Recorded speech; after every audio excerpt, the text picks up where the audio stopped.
guard against the acquisition of unwarranted influence, whether sought or unsought, by the military-industrial complex.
Okay, guys, welcome back, everyone. Anonymous Bites back. We've got a special tonight because, one of our panel. I think it's 1 second. One of our panel members exposed some information or came across some information we wanted to share with all of you. So please spread it around on social media, Twitter, whatever.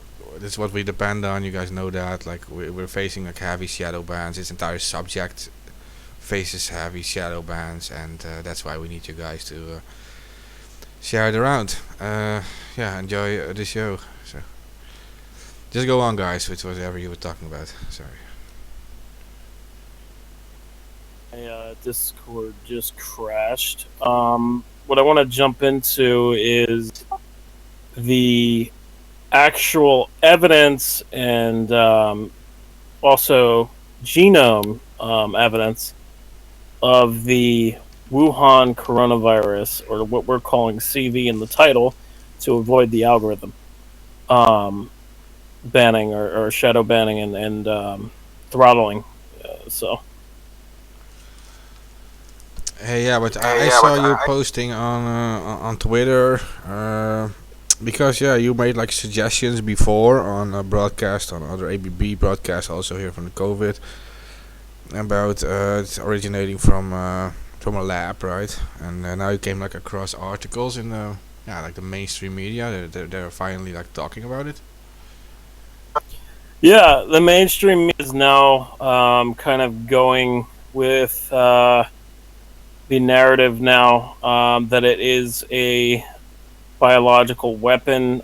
Fox News actually published an article after I published an article today. It's probably about, let's see, I think I published like 6 hours before Fox did. My article is more in depth than Fox's is. Fox kind of goes into what they say is information that they're getting from intelligence, U.S. intelligence sources. I don't really. The thing is, like, I wouldn't trust the U.S. intelligence sources, obviously, right? But in this regard, all of the evidence points back to China, and I will get into all of that shortly.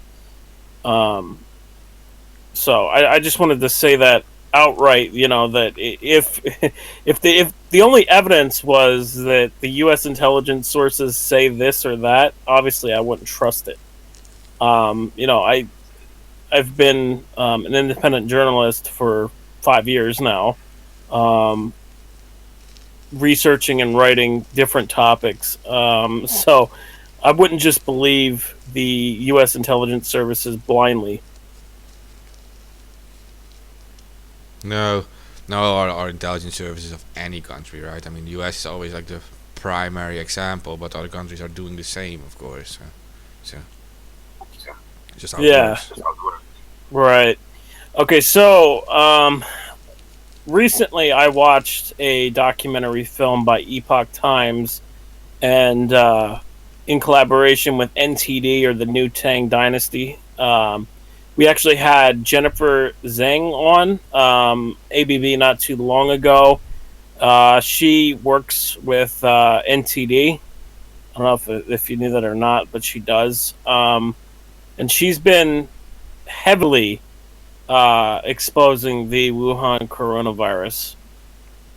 So this documentary film really further opened up doors that we didn't know prior. And one of the key things that I took away from this documentary was that a Chinese scientist named Shi Zheng Li, who is a virologist in China, she's nicknamed Batwoman. This woman actually altered studies, throwing the world science community off the trail of the origin of the Wuhan coronavirus. And she is the one who claimed that the virus came from bats at the market. The thing is, though, is that the market actually didn't sell any bats at all.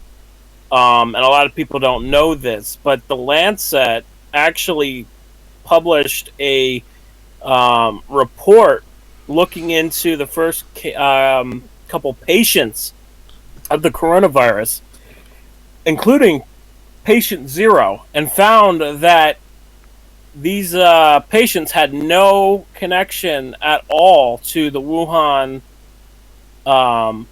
seafood market, right? And on top of that, she also authored very, very dangerous studies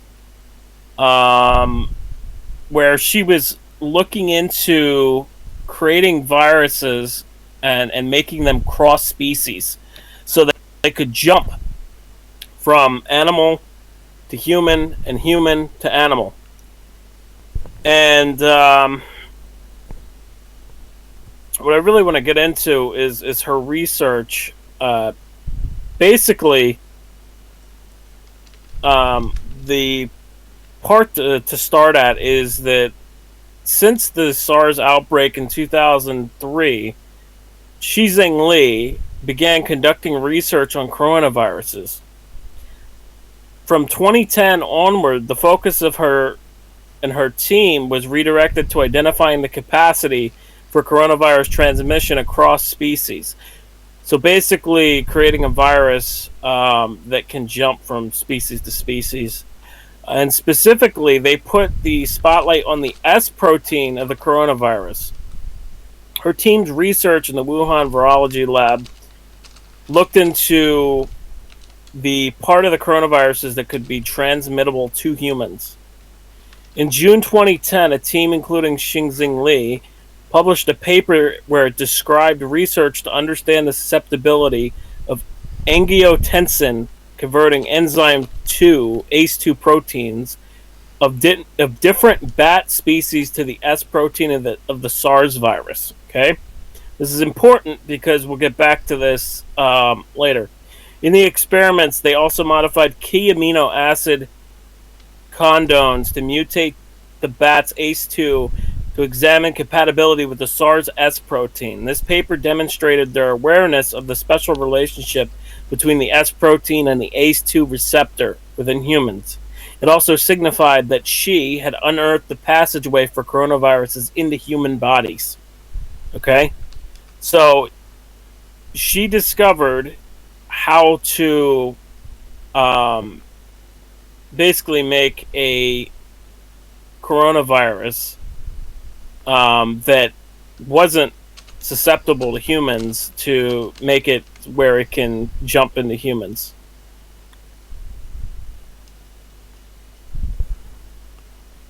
Okay. So, so that is suggesting that it is actually, edited, right? That it is, Well, no, this isn't. No, this is okay. So this is the first part of the evidence. This isn't the rest gun. of the evidence. Right. This isn't the smoking gun. This is the first experiment. Okay. What I'll get into is that her experiment matches the current virus in its genome. So I'll get into that soon. But uh, going on, in October 2013, she and her team published a paper in Nature. They claimed a breakthrough in coronavirus research. They successfully isolated 3 viruses from bats, one of which had a S protein that integrated with human ACE2 receptors. This effectively demonstrated the direct human infection of SARS-like viruses to humans without the need of an intermediate host. Okay? So that means that there didn't need to be an intermediate host. This was a virus that was created in a lab. Then in November 2015, she and her team at the Wuhan Virology Lab once again published a paper, this time in the British journal Nature Medicine. They discovered the creation of a synthetic virus, a self-replicating chimeric virus. The virus had the SARS virus as the framework, with the key S protein replaced by the one they had found in bat coronavirus, as she mentioned in her 2013 paper. This new virus demonstrated a powerful ability for cross-species infection. So by 2015, right, she was fully successful in creating a chimeric virus that had the S protein of SARS replaced, and the the S protein that was replaced by the bat coronavirus that she mentioned in her 2013 paper. So she combined experiments, okay? So how people say that this is a chimeric virus, it is. This is just showing this scientist that was involved at this lab, and all the experiments that she was doing. Okay, so they infected mice with the synthetic virus, and it revealed that severe lung damage was the cause, with no cure that they could find. This symbolized that she's successful splicing the SARS virus was a key to open the door to cross-species transmission. They planned to further experiment on primates, although Zheng Li did not indicate any conclusion from that research. Her move to research on primates wasn't done without controversy. Her experiments quickly triggered widespread debates from the academic community. So, I want to ask one thing though. Ever since this whole thing went down and the lockdowns and whatnot, isn't Earth doing a lot better? well, Earth won't be doing a lot better because this virus has the ability to jump from humans to animals, and we're starting to see animals dying in mass as we're seeing humans also die. And I know we haven't gotten to the critical mass numbers that people want to see to call something a pandemic. But this is a biological virus that has the ability to spread, not only hidden, but also has the ability to spread through airborne breathing, sneezing, coughing, any type of respiratory function that your body uses, this virus can spread from it. And also, it can spread from materials being on objects. There's so many ways that this virus can spread. We know that this virus can spread through pipes, from a study in South Korea, which we discussed before, where there was an infected person and they infected the whole entire apartment building. So this virus is very, very infectious. And there's actually a leaked audio recording of a Chinese military expert saying this, that this virus is very infectious, and what they released out of this lab is very deadly, and to stay away from all infected people and everything else that he says. But the thing I want to get into is the genetic code of this virus that proves, without a doubt, in my opinion, that this is a biological weapon that we're dealing with. And the virus, the current virus, actually has genomes that match back to the virus that Zhengli, actually made years ago, the chimeric virus. So that's what I want to get into next.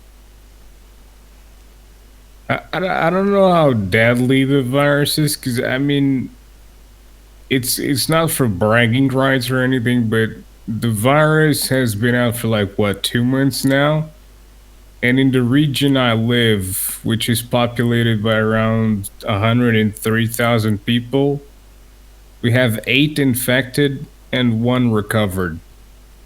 So It's been out since December, so 4.5 months, 5 months.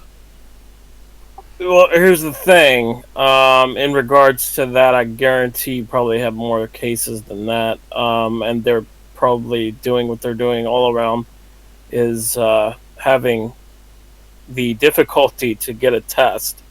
Like, for instance, I'll tell you that I tried to get tested, and I literally had to jump through hoops to even try to get a test. And I just said, "Fuck it, I'm not getting a test," because I was just like, "This is ridiculous. This is too much." I had to call up 1-800 number. They redirected me to a hospital. Then the hospital said that I have to set up a appointment with a doctor on a video call for 1 to 2 weeks, where my appointment will be. And then after that, after my 1 to 2 weeks appointment, then they would order a test for me if the doctor said I needed it.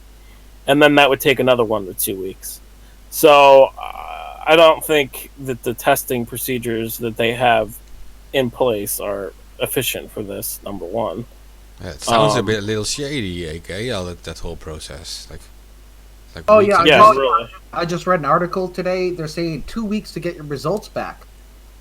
So Yeah, it'll that- take around so- 3 weeks to do So everything. basically a month. By the time that you're dead, by the time you get the results.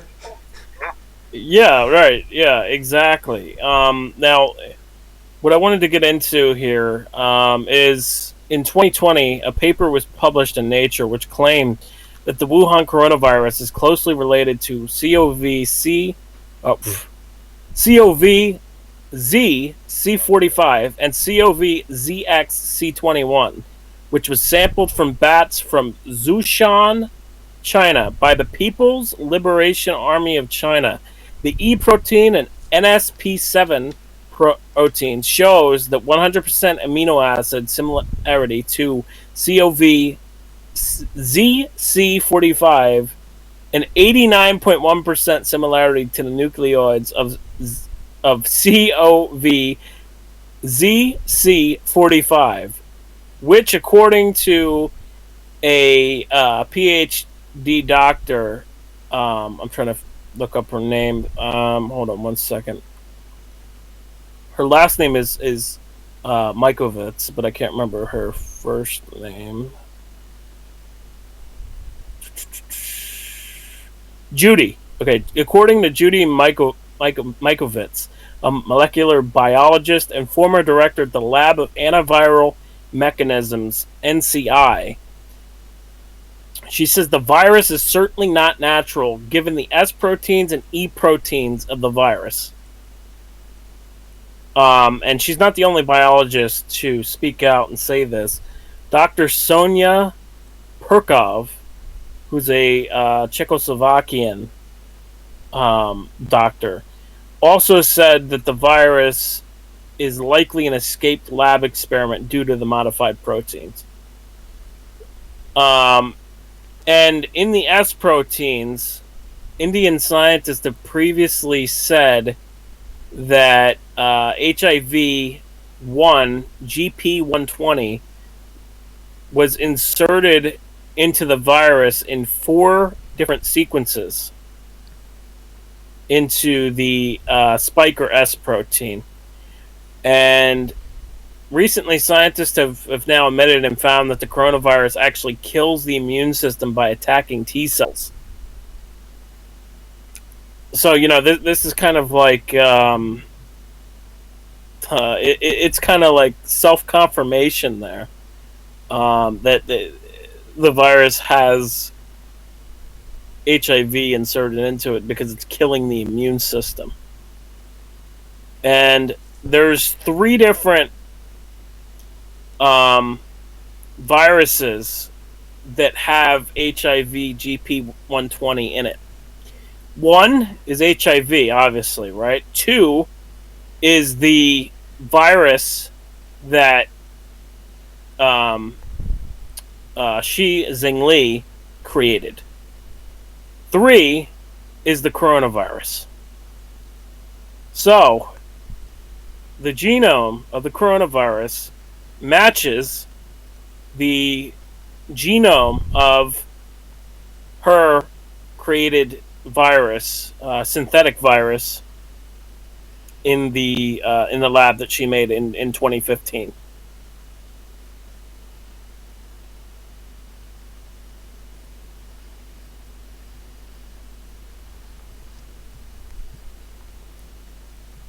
Okay. Beyond that, there's other suspicious things that happen with China.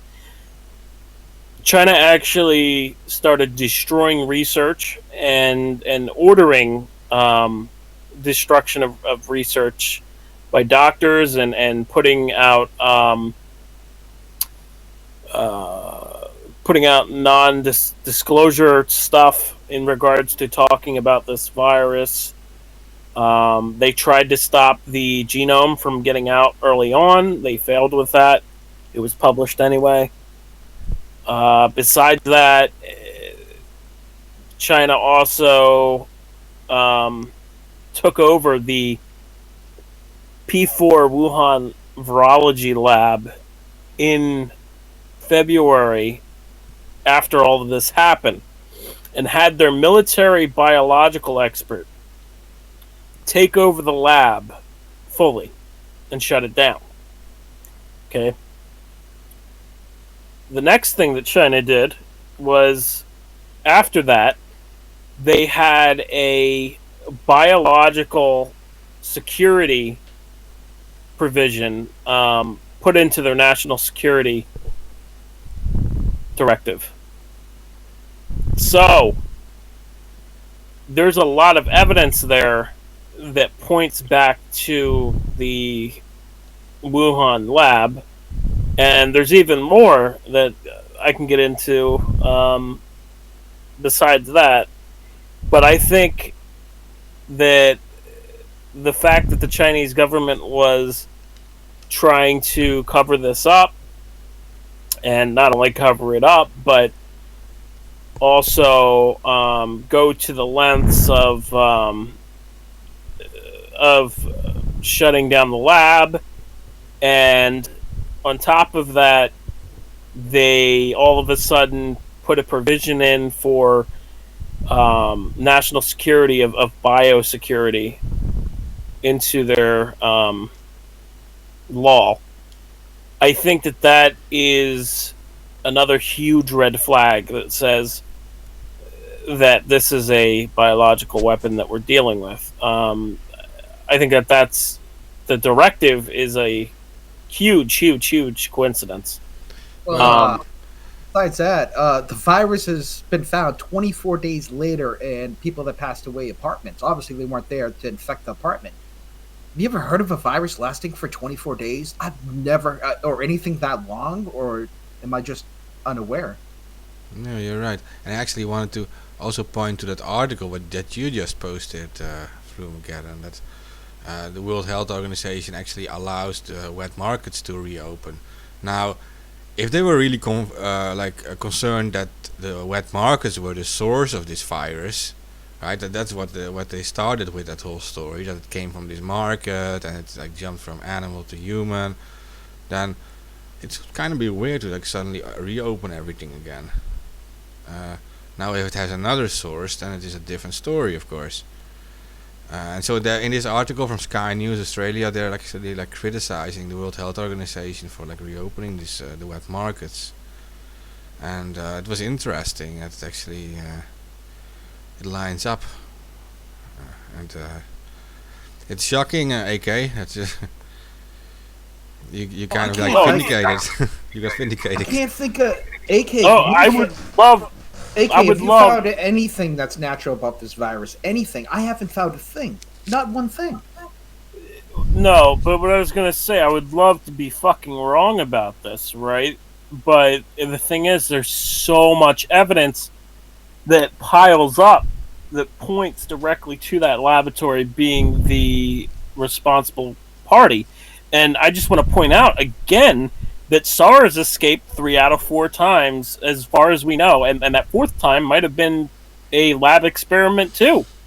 We don't know. There's no evidence to suggest that 4th time was that I've seen personally, but it did escape 3 out of 4 times. And I just want to say, I would love to be wrong more than anything about this virus, because this literally means that we're in a situation that we can't control, and we might not get a vaccine for this, and we have no idea what's going to happen. And the thing is, I feel like I'm siding with the mainstream narrative here, in a sense. But the thing is that all of the evidence, again, it points back to China. So I'm not just saying it because the U.S. government and the U.S. intelligence are now admitting it and saying this. It's the evidence. The evidence just points back to China. So, and the other thing about this that I find really bizarre is that there's a Hollywood movie called Contagion, and it's about a bat coronavirus which escapes China and it ravages the world without a cure. So it really does seem that we're in a real bad situation here. And I just want to say that the leaked audio recording by the Chinese military expert, word for word, I will read what he says, okay? First, he says that recovered patients, the immune system is totally destroyed. And because of this, they remain contagious. He then adds, do not expect a vaccine. Let me tell you, because those who talk about vaccines can be developed are all charlatans. Those who've been affected will have a lot of trouble. Now that it has spread far and wide, what's next, how it will develop later, no one has any clue. This virus, in fact, is how humans are going to self-destruct. There is absolutely nothing that we can do about it. However, he adds that the only solution is to increase your own personal immunity. But he even says that might not be enough. And, I really hate to be the person who's pushing quote-unquote fear porn about this. But when stuff like this leaks, it's information that people should be able to discern and decide for themselves. I don't believe that we should be arbiters of truth. And this leaked audio recording actually comes from Epoch Times, which is a New York-based news organization that's kind of anti-Chinese. So this is a leaked audio recording from them discussing this. And again, the science that doctors and scientists are looking into in regards to this virus is pointing to that situation where this virus is a very, very deadly and unpredictable virus, where it causes all types of symptoms from heart problems, liver damage, kidney damage, brain damage, lung damage. And now there's a study saying that there's skin damage done from the virus, where it causes like hives and other types of skin conditions. So I've never seen a virus do all that. And I think it's very obvious that this is not a normal virus. That this is a lab experiment that escaped and is going wrong. And I really hate to be the person who kind of delivers all that information and be the negative person who's the pessimistic person who's putting out that information and saying that I don't think that we're going to have any type of cure against this or treatment. Well, there's one treatment that's been coming out more and more. The least affected group is smokers for some reason. No, there's studies that contradict that. I saw that too. Somebody said that, and there's studies that contradict that, saying that smokers are affected by this a lot more. So I don't know exactly how they figured that out or what. I don't know. Also, that they figured that out because of the people infected. Smokers are the least percentile, so that's why they're saying that, which is odd. I don't know why. They also you also have to take into account the different strains of this as well. So I mean, it could be like one strain could kill more smokers than the other strain. I don't know, because we're dealing with a biological virus. I don't know how this thing works.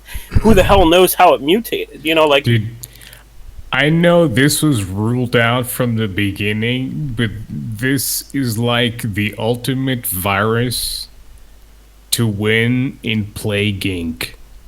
That game that you have to develop your own virus, and it's on Steam and stuff, and then you have to evolve it to go from pigeons and then go from water and yeah, that game was actually banned in China. Yeah. But it's it's the perfect virus for that game. I mean, and in the game, you actually have to do all of those things that this virus is doing. It's literally just infect people, mess with their minds, affect them in the heart, affect them in the lungs, affect them in this, affect them in that. And it was one of the things people started pointing out into as soon as the coronavirus started to come out into the public was Plague Inc. And they started immediately saying, no, this is not our doing. Stop. We didn't do this. But I mean, it's kind of funny. They did a whole update in Plague Inc. for coronavirus. They added it to the game. I don't know if you saw that. I thought that was kind of a little cool. Yeah, that's a little tongue-in-cheek, too soon moment. Getting back into the actual information on this, there was 2 job posts that actually were posted on the Wuhan Virology Institute website. The first was on November 18th, 2019, where they asked for researchers to use bats to research the molecular mechanism that allows Ebola and SARS-associated coronaviruses to lie dormant for a long time without causing diseases. Okay? The second is the more shocking post, and that's on December 24th, 2019, which states the following. Long-term research on the pathogenic biology of bats carrying important viruses has confirmed the origin of bats for major human and animal infectious diseases such as SARS and SADS, and discovered and identified a large number of new viruses in bats and rodents. So, they say in December 24th, 2019, they have discovered a large number of new viruses in bats and rodents. Yeah. So they're calling for researchers in November 18th. Okay. 1 month later, they're saying that they now have discovered a large number of new viruses in bats and rodents. So how is this going to play out for a possible World War III? That's part of the reason why they don't want to say it's a bioweapon from China, because the world will call for war with China. They're already starting to say it though. That's the thing. Like the media and also like the recent report about Fox saying that intelligence sources have said that the virus is from China. I mean, from China's lab. So the just saw actually is pretty scary. Yeah, and China Well, is not China, even denying it's a bioweapon there, but they are actually saying like, no, it's coming from Americans who visited China. So they're not denying the concept of a bioweapon. They're just saying like, no, it's the Americans to blame. Yeah, they did that early on. The Chinese they're military website Xilu said that early on. And I say real quick is that China is actually now banning online gaming and chatting with foreign outside um, people who are completely outside of the Great Firewall. Um, and to me, with everything going on right now, this is a huge move. Um, this wait, means wait. You mean no more China #1 in our video games? That was annoying, to be honest. I can't. I actually like that. the thing is, like, they're now banning communications with the outside world from China. That means that people in China will not be able to speak to anyone outside of the Great Firewall. I don't know how they're going to enforce that. I don't know if Tor can get around that. Probably likely Tor can get around that. Yeah, a decent VPN provider will get around that. Isn't it's like a 2 to 20 year jail sentence in China for using a VPN though? So I So think they're that's in certain areas. indoctrinating them towards world is bad, we're good. That's not the way I see it. I don't know if you guys have been paying attention through all this quarantine. There's been some incidents that have happened in the South Chinese Sea. And on top of that, recently there was an incident with Iran in the, was it the Black Sea? Somewhere around that area. But basically, an Iranian ship now, I think it was today or yesterday, came too close to a U.S. Navy ship. And there's just tensions that are going all around while this quarantine is happening, especially in South Chinese Sea. And on top of that, I've been hearing information that there's something going on and readying in Venezuela. So I don't know if they're getting ready to move in Venezuela or whatever's happening. But the thing is, if there is something that happens in Venezuela, the resources and um, and investments in Venezuela are from China and Russia. So they won't like that very much. I'll just put that out there like that. I mean, this could spiral in any Venezuela is way. a very, very poor country. They will do whatever the fuck. well, another thing you're forgetting: if it's a bioweapon and it's a programmed genome, we have no idea what this is going to do once it fully unfolds itself. This could be the most deadly virus on the planet come a year from now because that's what the program of the RNA. Sorry, RNA is programmed.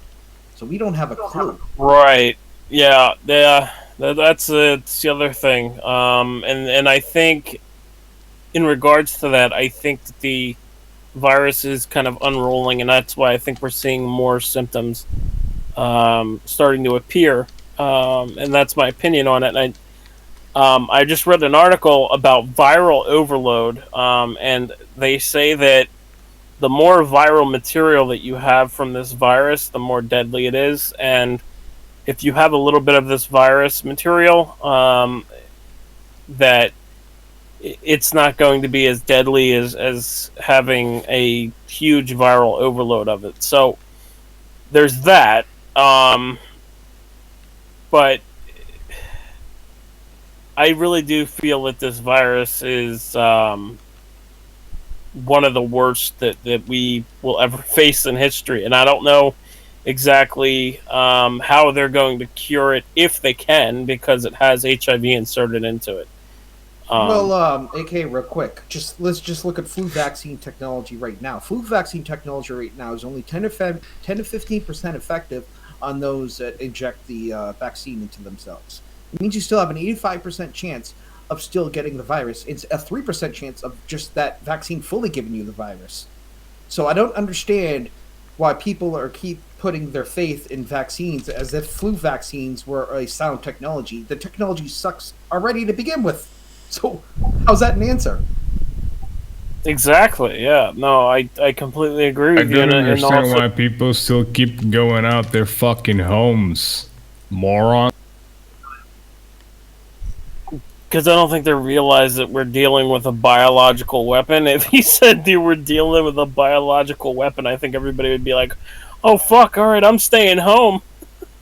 Yeah, Like, but it's like, why can't people respect the fact that it's like, listen, it's serious. Stay home. Stay protected. This should be more than enough for people to realize that they should stay home. That's what we've been doing ever since the beginning here. And But even I thought, hey, I'm just gonna fucking, this is just gonna be some propaganda bullshit, and it's gonna be nothing. It's just gonna be like one of those fucking H1N1, fucking swine flu, fucking bird flu, whatever the fuck, and it's just gonna go away in an instant. And turned out to be fucking serious. But I was at home, anyways, and Pig, I don't have anything. I'm cool. It's just that simple. Just stay home. If you have to get supplies, if you have to get groceries, by all means shove a mask on your face or something that's particularly as protective. Don't do the don't shove a shirt on your face like your general says. But you know, just stay safe. That's pretty much it. That's all people ask. But people keep going out. You know, on the south of my country, people kept going out. People started doing vacations because they didn't have to work, so they kept going to the beach. Guess what? You got infected. You got started dying. Wow, big surprise. Well, you Pig, disrespect the fucking thing, you're gonna fucking get hit with it. It's that simple. I don't know how it is in your country. I ordered masks 3 weeks ago. I'm on like a 6 week waiting list for a mask to get shipped right now. They're like 6 weeks behind in orders. So I'm sitting here without a yeah, mask. they're People more wanna than wear a that, mask. man. They're completely sold out everywhere on masks. Like, it's impossible to get a mask right now.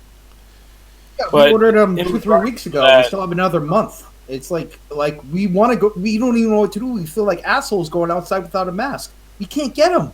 Yeah, but you do need to like look at it from like both sides. Like we have this one side, like you want to like lock down and have this quarantine thing, and the other side is just very skeptical about what governments are doing, and they're like saying like, yeah, we want to have these privacy invading apps, and we want to look behind your door if you have more than right? two people in your home. They want to do like all these very invasive measures, and it makes people think about situations in the past, like 9/11 and the whole Patriot Act and all these things. I'm not saying I'm not here to say like the virus is not dangerous or whatever, but I'm saying like the it is no reason to restrict our human rights. Like we're not dogs. We can have logic. If we believe that we can infect other people, we can stay home voluntarily. We can avoid people voluntarily. We don't have to be forced to do this. Well, it's a Trojan horse, and it's how I wrote, in an article. It's a Trojan horse for more surveillance and taking away more of our rights. And the thing is, like, the technology that you're going to see coming out for this virus is going to stick around with us for generations to come. And it's going to be very, very Orwellian. I started seeing that they started having drones that can now tell your body temperature, and if it sees that you're like that you have a fever, it'll notify and will tell you that you have a fever and you're not permitted to go here. And yeah, it's crazy, man. Like the police drones that they have coming out, um, they're actually coming from China. They're actually buying the drones from China. Chinese were using Oh, these what a drones. surprise! Yeah, but look at it What like a big look at it The like surprise. Orwellian technology. yeah, the but look at it Orwellian like this. Hey, Do you guys remember- believe? You guys may not believe. Maybe you think like there will never be a cure for like a virus like this or whatever. But if you think there is a chance that there is a cure, or that there will be a cure, and I think so. I personally think there will be a cure. There will be a vaccine. a cure with drugs. Drug cocktails are best bet. Vaccines, just freaking forget about it. That's never gonna.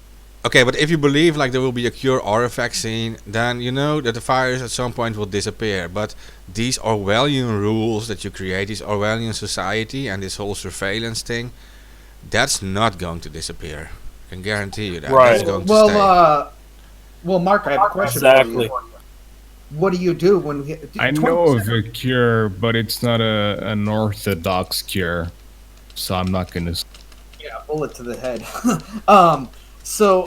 When 20% of your society is sociopathic, how do you handle that part of the society without Orwellian measures? I mean, to be honest, I don't know if I can blame them. I mean, not that I'm against freedom or anything. I don't know what to do. I don't want a bunch of. There's people. Remember, there was bug chasers that caught HIV on purpose just to spread it. You don't think? And of course, then there's going to be the Muslim terrorists are going to spread this on purpose. But it's going to be basically discount bioweapon. So I mean, Actually, ISIS has issued a call for their members to wash their hands and stay away from Westerners. So even they're scared of this. But the thing is, like we just said, like you gotta understand the Orwellian technology is not going to go away, and it's only going to get worse. And on top of that, we're going to have this new society where it's going to be quote unquote a new normal, where social distancing is going to be a thing. You're not going to want to go out without a mask for a while, right? It's indoctrination in a sense. But the thing is, what do you do when a biological experiment escapes a lab? What the fuck can you do? But the thing is that I don't think you should do is use these Orwellian methods to track the population. Like Google and Apple have now teamed up to use Bluetooth to track people to tell if we're social distancing enough, right? Yeah, so Well, and they these say that things this- are much more wait. invasive than a virus, Yeah. I think, because this is a scary society. And I just want to like answer real quick what Flu McGannon asked. Like, but I just think that this is a philosophical question, right? Like, are you going to base your society on the 20% sociopaths? Like, it's a philosophical question. Like, how do you treat your entire population? Are you going to base it on like what the worst people can do? Like, if you're like considering like you can make houses illegal, like you can make housing illegal or completely under surveillance just because a pedophile might like, maybe abuse a child in this house, right? No. But that pedophile can't go around and kill 1,000 kids because he was around other kids. So it's a little bit different. You know what I mean? It's I mean, different. it could be a That's serial killer pedophile. I mean, like, we could argue that all day, but the thing is, this technology that is being pushed, what I was going to say, Mark, is that Apple and Google are teaming up, okay? These are two companies, especially Google, who has, in the past, not been very good with our data, okay? Like, our data, we're giving these companies our data, and they claim to be using this anonymously. to track with Bluetooth whether we are social distancing, right? Who's to say that they don't do that anonymously and they use that data to track other things, other key points? Yeah. With people. Well, especially in a group like this, do you guys actually use the original software? I jailbreak and remove all the software of every device I get. I don't use original software. I know the original software is terrible and does shit like this. I removed that a long time It's ago. not even the software, man. It's the hardware. Like, that's the thing. Like, you can't get around it unless you No, I personally I buy, use like, a GPS black spoofing phone and shit. build your own. But No, the thing no, is, I got jailbroken. I spoofed the shit out of GPS so they can't track me. that doesn't mean shit. Like, it's already built into the phone itself. It's the hardware. It's not The just the hardware software. to run. No, it doesn't. Like, here's the thing. Like, it's built into the bootloader of Android phones. I could tell you that. Like, so if you're using a custom OS, right, you're still using the bootloader of a normal Android phone. Even if you're using, like, what is it, CMOS? Sidonian is pretty popular. I thought it was called CMOS, but whatever. So the question with the surveillance is like the philosophy, and maybe you guys can give your opinion on it. Like, would you stop all murder in your society by allowing, like, by saying like, we put high quality cameras in every house in our country, right? High quality, highest quality, with sound monitors and instant recognition. If something goes bad, police or whatever will know about it, right? You have the ability to stop all murder in your country, all abuse, all sexual abuse, all crime. But in return, you create a full Big Brother society. Would that be an option for anyone? The UK already do Nah. that. Well, that's what we're That's walking beyond ourselves me. into. This is a UK moral has question. already Like, done- you will save all the UK lives, right, of all the people who ever get murdered. But in return, you're going to give your entire privacy. You remove everything. Mark, you're There's describing gotta the UK be right now. there's gotta be a middle to that. Like, I agree. I've talked about this so many times. There's gotta be a middle ground there. There's gotta be. I think you should have absolutely, like, for example, I think the internet should be categorized. I don't think the internet should be this free. I think the internet should be categorized by age.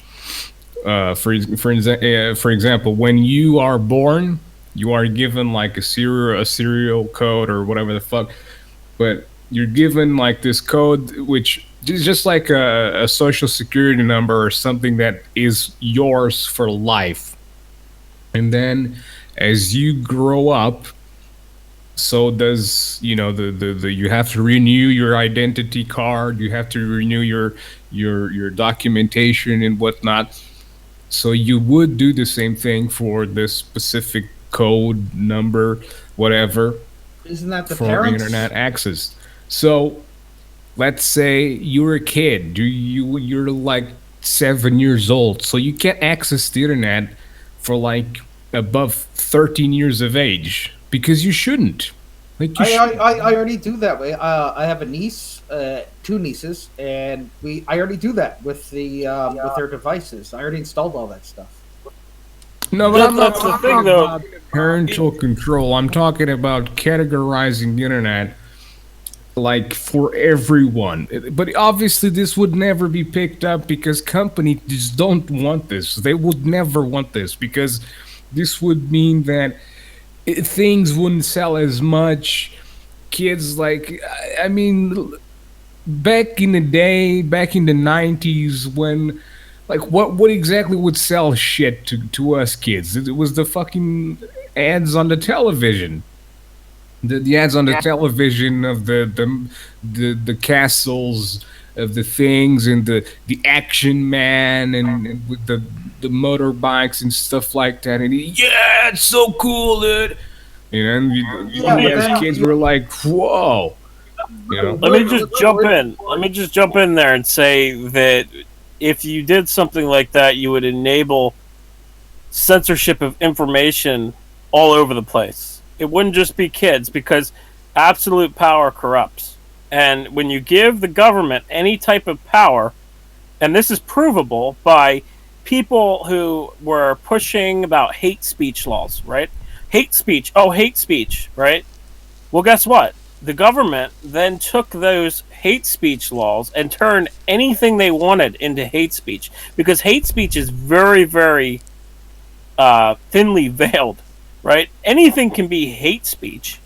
It's not defined well enough to say this, this, and this is hate speech. That's not what they do. They use a broader definition and go after anything they want. And first we saw YouTube banning hate speech. Then we started seeing them go after people free thinking and posting their theories for things, or what YouTube calls conspiracy theories, right? And in regards to some conspiracy theories, I think some of them are stupid as hell. Like Flat Earth, I think is stupid as fuck, right? But in the same regard, Whoa. if I was to say that people can't say the Earth is flat, right, I would open a door for then people to attack anything and ban speech of any other theory or any other topic, right? So, for instance, like right now, we're starting to see like 5G. So now you can't talk about the dangers of 5G. Even though that there's several studies about 5G where they're saying that it's dangerous for animals, insects, plants, and even humans. And there's a recent study that's going to be coming out in May 1st, where they say that they have conducted a real-life study of 5G and found that the effects are way worse than what we've known. So, the fact is that they're banning the speech of talking about 5G being dangerous is very, very Orwellian. And anything like that, where you open up a door for the government will take the full yard. They won't just ban one thing or restrict one thing. They'll start restricting more and more things. So any type of system where you allow the government to have more power is a bad idea. that's all I got to say on that. Well, I mean, you're hold absolutely on, right, Nick. and again, it was just an idea that I had, and it was mainly because of two reasons. One, safety of kids. Mostly, it's one of the main reasons why I had that idea, and two, playing video games and being tired of playing with kids. Because while I do want the safety of kids, I don't like kids. So, I want kids to be safe, but I don't like kids. Well, you can run your own server and make your own rules. But besides that, in the UK, we now have hair hate crime. Hair hate crime is a jailable offense in the UK. That is hate speech.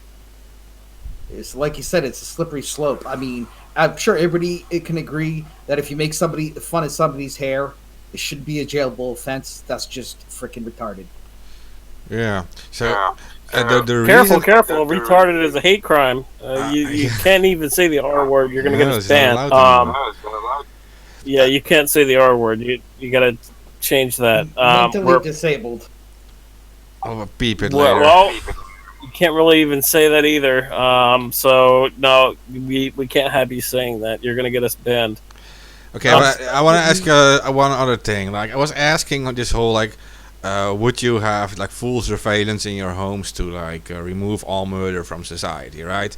And I asked this because it suggests that the government can't trust us, right? That we as society, we can't trust ourselves. That we need someone to watch over us. And that's what I see now with this whole virus thing too. That I see they need to watch over us, right? They have this police enforcing these things, and they're forcing us to stay home or whatever, or keep distance. It argues that we can't be trusted, but actually, it is like the complete opposite. We need to have, or we always had this healthy distrust against our government, and now it is like upside down world. Like we can't be trusted, and we have to trust our government, and they are like the safekeepers, and they always save us. Meanwhile, the CDCs and all the other, they haven't given us even the correct information all the time. Like, how did it change from our? How did our mindset switch? That we can't be trusted, and that the government has to be trusted for some reason. Well, they have always in history been oppressive towards people. That is this I is. think it Go ahead. can go both ways, honestly. I think, come on, I mean, you see the content online, you see the videos that go online of people that have privacy. I mean, Hello? We can make an it's just exception. ridiculous. You can make an exception for children, for example. Of course, we can restrict them. I mean, they're restricted to like an age of. Oh, I don't even mean children. I mean like old dudes with like a slut on their bellies written with lipstick, and then they have like freaking cups, just like vacuuming their boobs so that it looks like lady boobs, and it's and this there are people who like they're like 50 something, 60 something. So and you know, it's just like it's grown ass men and women who are doing these kinds of things, you know. So people with too much privacy will have weird habits, and who knows, maybe even develop. I think one of the things that leads someone to become a pedophile, it's basically the sexual frustration of it's sexual frustration plus the fantasy of being looking at a screen with like animes and all of these things that are presented nowadays and are common and popularized all over the place nowadays. And eventually they start to find fantasy and desire in these things, and they start to be pushed towards it. On the other hand, the government is the same thing. I mean, the government is also filled with like how, you know, the elite is some of the biggest pedophiles out there. I mean, and it's filled with deprived, perverted assholes, you know, who have money and power, and they do whatever the hell they want, and they don't work, they don't do anything, they just sit on their asses driving or getting driven in expensive cars. So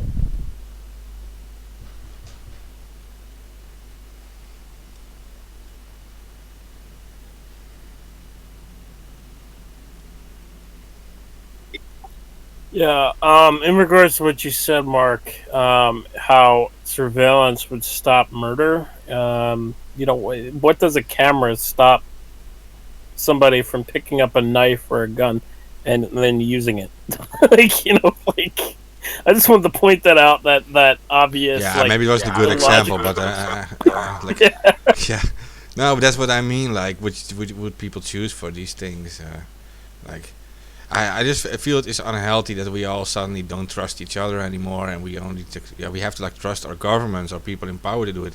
But like in history, they've never given us any reason to trust them. I mean, maybe what these governments do around Oh, the world. absolutely not.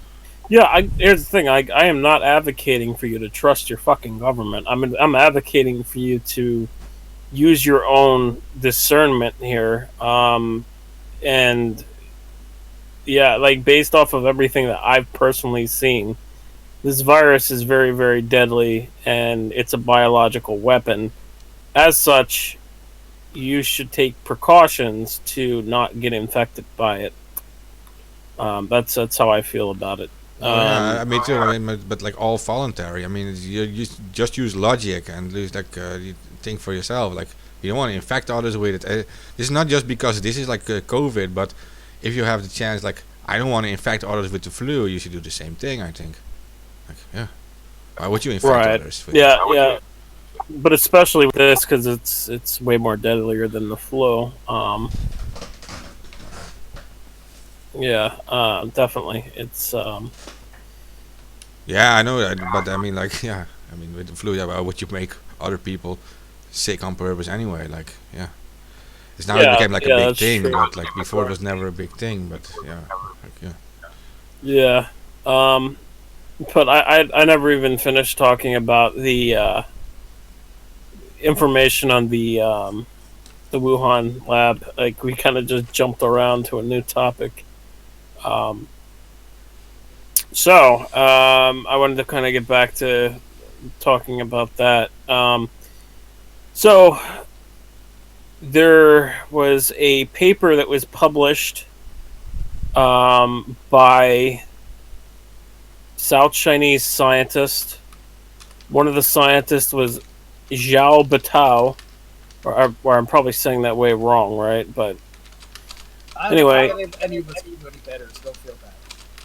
yeah, well, I'm not Chinese, so I don't know how these names are pronounced. So forgive me if I butcher these names. But one of the scientists, Zhao Batao, um, reportedly wrote in the report that there was 2 lab incidents at one was at the Wuhan Virology Institute, the other was at the Wuhan CDC, or the Chinese Disease Control Lab. There's 2 different labs in Wuhan. Okay, one incident was where blood spilled onto a worker. The other incident was where urine spilled onto one of the workers. In the report, Zhao Batao wrote that patient 0 was Shi Zhengli's assistant, Huang Yanling, who has since gone missing and was actually suspiciously removed from the Wuhan Institute of Virology's website. And there's been all types of medical professionals who've been trying to find her, and they have not found her at all. And it's suspected that she's dead and that she was actually patient 0. Now, in regards to China having patient 0, they could be the only country that could come up with a treatment or vaccine for this. They actually patent a drug called Remdesivir, and this drug has been being used to cure patients in China. The way I see this going is that China will use this as a bargaining chip for trade deals with other countries, likely with the U.S. The U.S. was in a stalemate trade deal with China. I see that China uses this as a bargaining chip for trade deals with the other countries because they have the cure or vaccine. From what I know, this isn't a vaccine; it's just a pill. So, in regards to that, I don't think that we'll get a vaccine for this. I think that we could get a treatment, but not a vaccine. And I think the treatment is actually Remdesivir because of the patent for this drug actually comes from, and I didn't write this in the article, but the patent actually comes from the Chinese military, interestingly enough. So. Okay. I know they identified antibodies. They have these messenger RNA vaccines. It's only problem with the messenger RNA. It's not long-term tested. I mean, we don't actually know the effects of it. It seems a plausible way to do it, but I'm not an expert at it. Uh, yeah, I am convinced that they will find a way. Of course, I mean, why not? There's now, I've heard they are now working on 70 different vaccines around the world. Like 70 different groups are creating vaccines. This, But the thing is, so since this virus kills your immune system, right? They use the immune system for vaccine dispersal in your body. Um, when they create a vaccine, they use a little bit of the genetic material from the virus. They inject it into your body, and then the body creates antibodies. And if this kills your immune system, there is no antibodies. And the thing is, that I was thinking about is that maybe the first strain of this, the original strain, the S strain, right? Maybe that strain doesn't have that rolled out, but then the future strains have it rolled out. If that makes sense. Unraveled, I should say, not rolled out. Unraveled. So, as Flumageddon kind of said, is that the virus follows an RNA code, and if the RNA code kind of says that the first strain of the virus doesn't have that activated, right, then they might be able to create a vaccine for the first strain. But then if the HIV proteins unravel in the next couple strains, that's where things would get dangerous and interesting. So that's how I kind of see it. I see it as maybe the antibodies that they're getting, because they are getting antibodies, I saw that. Maybe the antibodies that they're getting is for a different strain that doesn't have the inserted HIV S proteins activated, if that makes sense.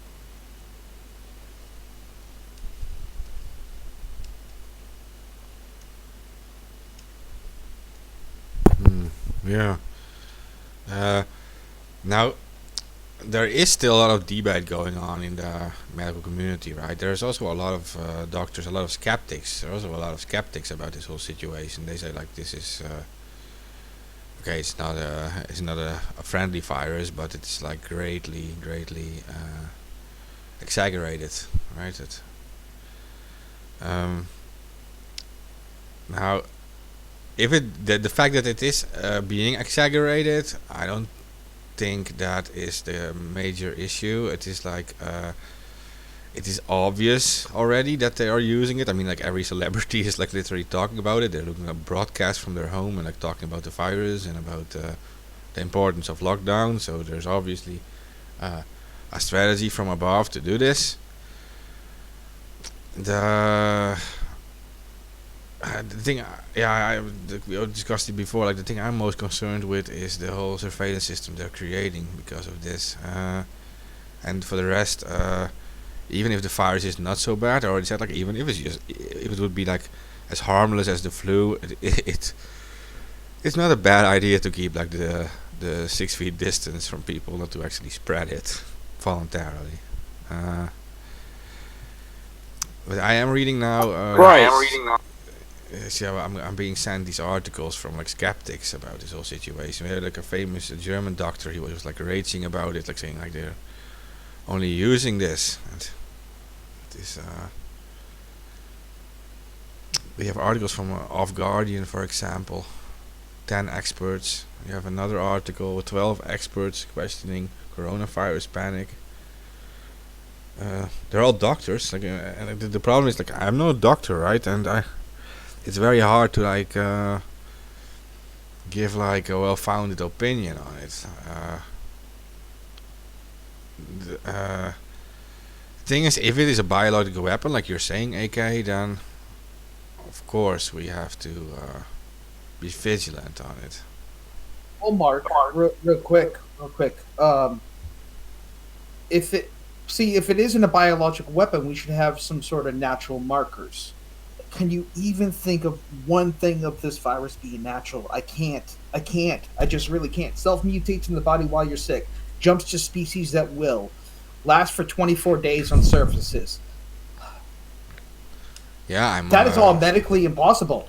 All Yeah, of it. the service thing is very weird, and I have to like the long incubation time is also weird. You don't see that often. That is. Yeah, the incubation time is was another big red flag for me early on that this could have been a bioweapon, and then like I said, this latest research is dead on, undeniable. It's the genome of the virus matching the experiment that Xi Jinping created in a lab. So the way I see this is that one of her lab bats that was infected with the modified virus possibly either urinated or got its blood on one of the workers, and then the workers got other people infected, left the lab, went do their daily duties, like go to the gas station or go to the supermarket, and then infected everybody, and then it spread like that. That's the way I see it happening. In regards to what you said about surveillance and everything, absolutely, as I've written over and over again, it's one of the most important things that we should focus on is the Orwellian surveillance that's coming out of this. And it doesn't really matter whether the virus was released deliberately or accidentally. It matters that the elites will use this, and they will implement their agenda. And their agenda is always to take away our freedoms, as we know, over and over again. So, the Orwellian society that we kind of all grew up reading, like Orwell and everything, that's coming. In essence, it's probably going to be worse. We already have the talking drones and the drones with temperature already deployed in some countries, and next is going to be Orwellian temperature at the airports and taking your temperature everywhere you go, from stores and stuff like that. But the thing is, you have to understand is that this virus has an incubation time, and that you can't just tell if somebody has the virus by taking their temperature. So that technology is already useless, and it's What just going to be about used for what about asymptomatic people? It's useless for them as well. exactly. Yeah, that's what I just said. Like it's useless because the temperature wouldn't appear in asymptomatic people, and in regards to that, this technology is just going to be used to expand the police state in ways that people can't imagine, and it's just going to be a hellish time to be alive, with the coming police state that they are already starting to implement. Yeah, well, And if they get what they want, you mean? But they're well, they're already getting what they want. They're telling us to stay indoors, and the thing is, like, yes, we should stay indoors, but we don't need this Orwellian surveillance on top of it, like having cell phone companies spy on civilians. Well, Working with the government. That's the key thing there. Working with the government. They're working with the government. what And the about last time that the cell phone companies worked with the government, was when they were working with the government to hand over your text messages and calls. And that was with Edward Snowden when Edward Snowden revealed that. And Edward Snowden has actually spoken out on this and said that the technology that is now coming out will be embedded in society for generations to come. So he even knows that that's what they're doing. Well, They've been doing that since the 40s. They've been doing it since the 40s. Well, 9/11, with the Patriot Act and everything, they were installing emotional readers that when people walked through the airport, they could tell if somebody's about to do a terrorist attack based on a number of factors like measuring skin temperature, preparation level. Go look up what the emotional readers that they installed in airports. Yeah, they installed those, but then they failed. Like, those were not accurate. I remember those. Yes. I do remember that was also those. back in the day. How much more advanced are we now? Oh yeah, absolutely. All that technology is more advanced now. I don't think we're just dealing with an Orwellian society. We're actually dealing with a combination of Orwell's story. That's more like for the outside society. Like on the streets, we're dealing with an Orwellian society with the cameras everywhere. But like indoors, we're dealing also with Aldous Huxley's Jonas and the whale concept, right? They're putting us in these whales, like inside the whale, you are safe, right? The whale protects you from the outside world, and inside this whale you are like entertained and you are drugged and you're not connected to the outside except for what they want you to see, and that is a concept by Aldous Huxley, who was very close with Orwell, and it's a combination of things. I think they take multiple elements from the different things. But like Orwellian is a very good example. That's definitely the outside world, like complete surveillance of the streets, and yeah. Well, did you guys cover ID 2020 yet on any of your shows? The 2020 got delayed. Trump shut that down. Well, we did talk about that before, but you feel free to talk about it. I mean, it's related, I guess. I mean, well, it is related because it's backed by Microsoft and Gavi, the Alliance for Vaccinations, and another funder is the Rockefeller Foundation. You can go to id2020.org, and it will show you the sponsors. And one of the sponsors are the Rockefeller Foundation. And they want to get up to 1 billion people into a database so that they can be identified. A lot of them are like refugees or like stateless people or whatever. And with programs like this, I feel like it will set the precedent for future programs. It's something that the United Nations wants. They've been pushing for it since like 2004. They want to get an international identity program going to put everybody into a shareable database that can be shared with banks and law enforcement. They can match up people's fingerprints and faces with Clearview and a lot of different stuff. They want it accessible to local and federal and state level governments across the entire planet. Yeah, they actually already have a federal database of facial recognition, a federal facial recognition database where they're sharing the federal database now with international cooperation with police authorities. So that's already been built, and on top of that, I believe what you're talking about in regards to the UN. I think that is a part of UN Agenda 2030. I'm pretty sure that that's involved in that. I'm not 100%, but the thing is, in regards to ID 2020, they actually want to use blockchain technology for setting up this ID 2020 system. And there's speculation that they want to use IOTA for this. Now, that's just speculation. It's not confirmed, but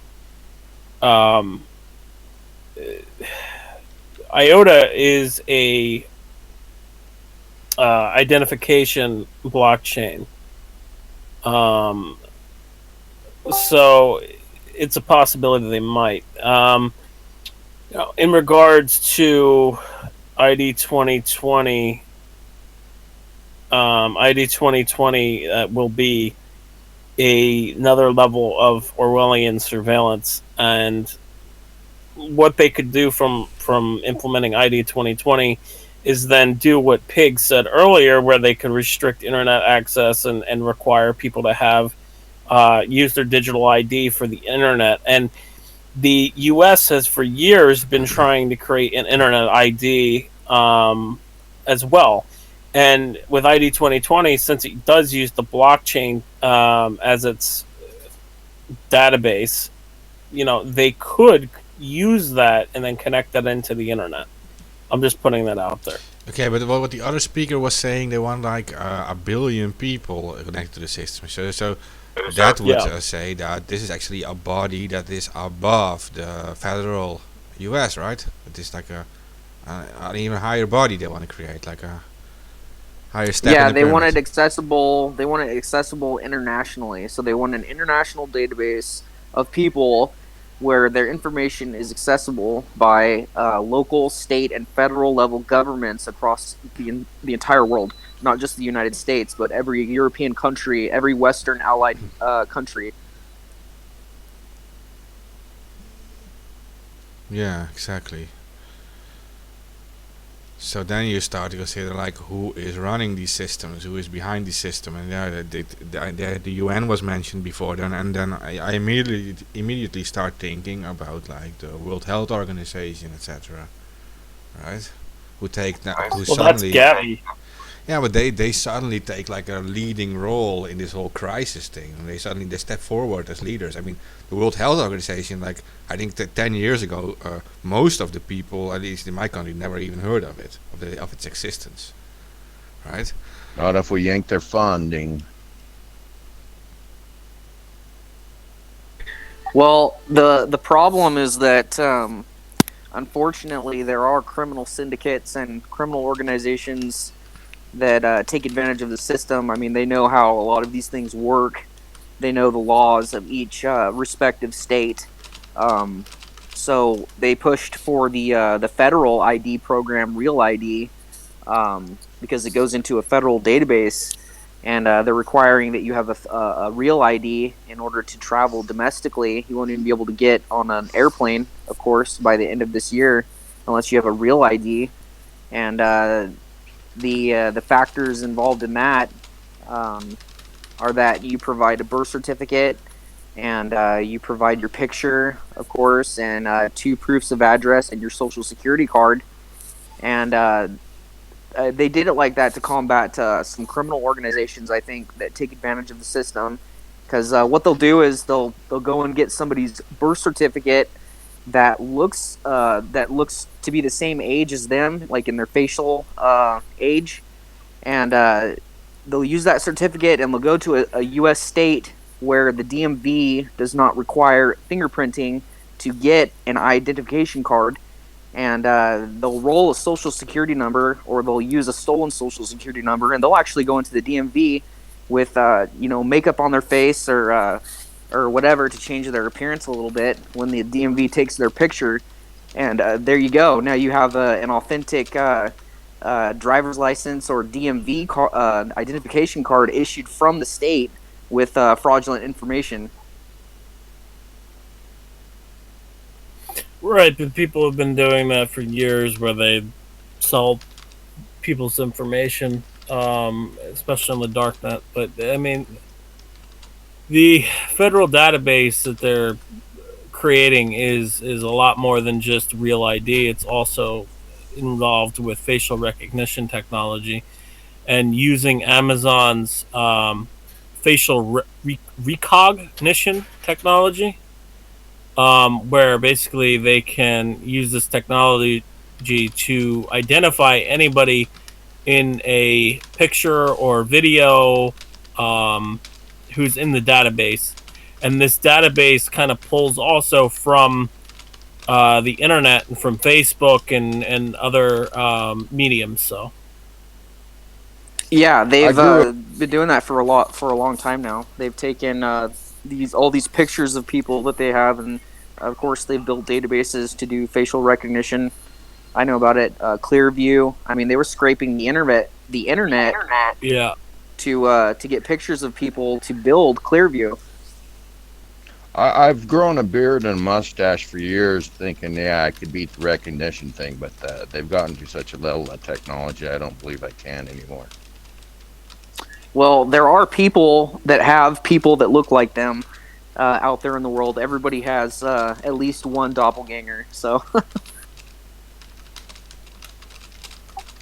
Yeah, and also in regards to them scraping pictures, it was reported that one state where the DMV actually gave the feds federal access to all their pictures of the whole entire civilian populace of that state, and they were using those pictures in their federal database. So, I mean, it probably went on in more than one state. That's all I got to say in regards to that.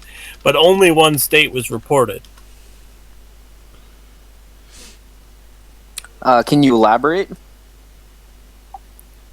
No, because I don't remember the state or anything. I've written about it before, but I don't remember. There was a state where the DMV, you can probably Google it.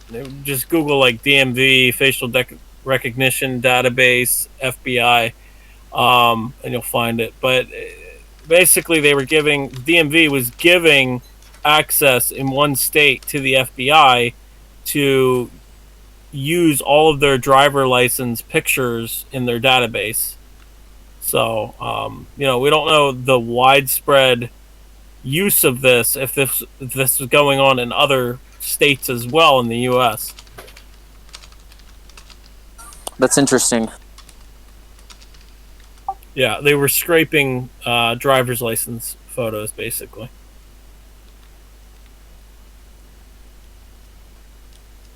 I don't remember the state though, but it was a like midwestern state. I remember that much. I just don't remember what state. I think I was hearing something about this virus, and they're not going to permit people to travel unless they prove that they've undergone some kind of a vaccination and have a vaccination certificate. The weird thing is that this was actually planned before in Europe, and it was planned for 2022 to be released. A vaccine stamp on your passport for the entire EU. So that was already planned, and now they actually are like probably implementing it over this whole crisis. But they already want to do that. Like they wanted you to have like your vaccination details on your passport in the entire EU. So that is that is not a secret. Yeah, no, yeah, that's exactly what they were discussing too. Is basically not only for traveling, but they were saying return to work certificate. So, like, if you've had COVID-19 and you have the antibodies, supposedly what they're saying, right? Then you would be able to return back to work with a certificate. But I mean, this is like crazy shit. And you get the opportunity to donate plasma.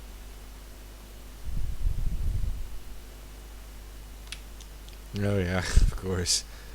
Yeah, and that's another weird thing. Like I was also reading that the tests that you actually have, like the whole COVID thing, that they involve taking your DNA. I was thinking like it can't be done easier. Why do you have to take the DNA and have to do like a DNA check, and it ends up in these databases too. Like, yeah, we were always against that, having DNA databases. Apparently, it is all forgotten now over the illness.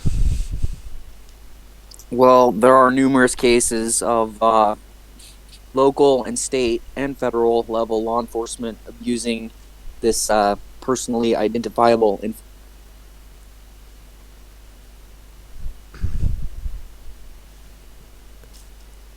And just to be clear, only 12,000 people died last year of the common cold. We just lost 85,000 people in a month. This is not the common cold.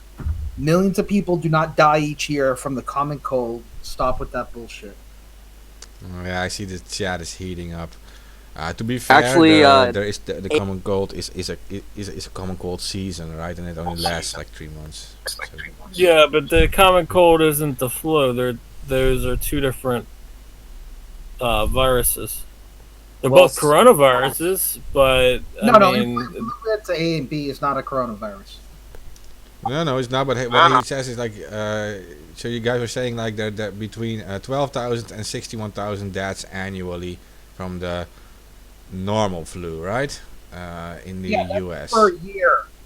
Yeah, That's but per year. yeah, I know. But in that year, there's only 3 months of flu season. So that is also a pretty high number. But the flu season. You can catch a flu during the summer. That's happens. Yeah, but they do list like the flu season starts then like I think it's at the end of December and then it ends somewhere around March. And then they say like the flu season from now lasted to 14 March and now the numbers will be going down again. We usually have well, that, statistically, the flu kills approximately 80,000 people in the United States every year. And if you look at the statistics, I have the numbers right in front of me. That's false. That is false, sir. You are lying. No, the higher number. I'm looking at the numbers right here. It's the higher number, sir. yeah, it's there. It's on the CDC website. I'm looking at it right now, and it's not saying that on the CDC website. It's literally in front of me. I can screenshot it for you. Apparently, you're dyslexic because the numbers are much higher, just as the other gentleman stated.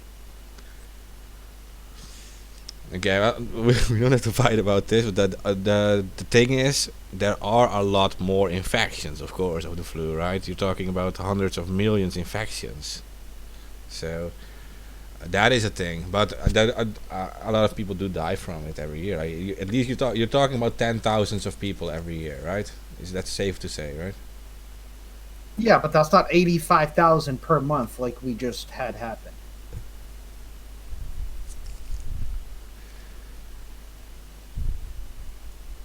You guys have data showing of any type of common flu killing 85,000 people in a year. I mean, per month. Any time in history. I'm more than willing to look at the data. Please link it. But it does not exist. You guys can post it in the chat, I guess.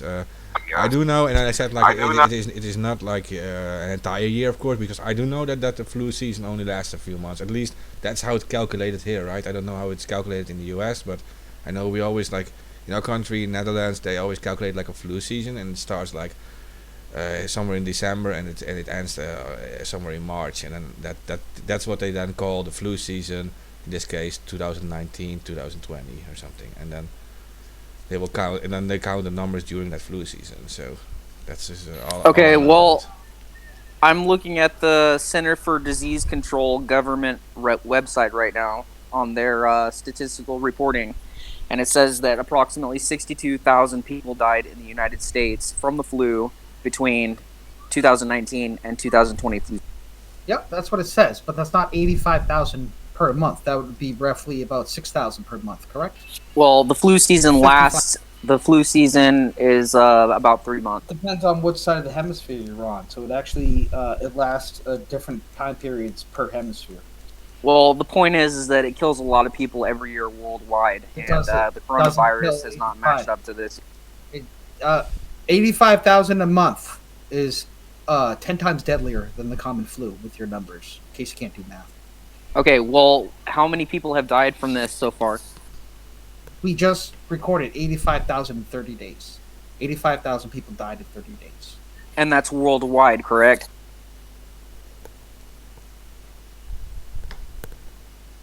Yeah, you guys are discussing different things. We're talking U.S. and you're talking worldwide, possibly, and I still don't agree with.